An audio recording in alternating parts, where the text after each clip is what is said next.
师傅，家里的绿色植物是越多越好吗？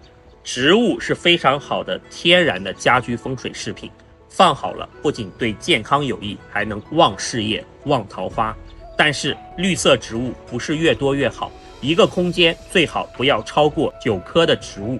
另外，在植物的选择上面也需要做讲究，不是什么植物都适合放在家里和办公室的。如果放错了位置，或者是选错了品种，也会影响家居风水。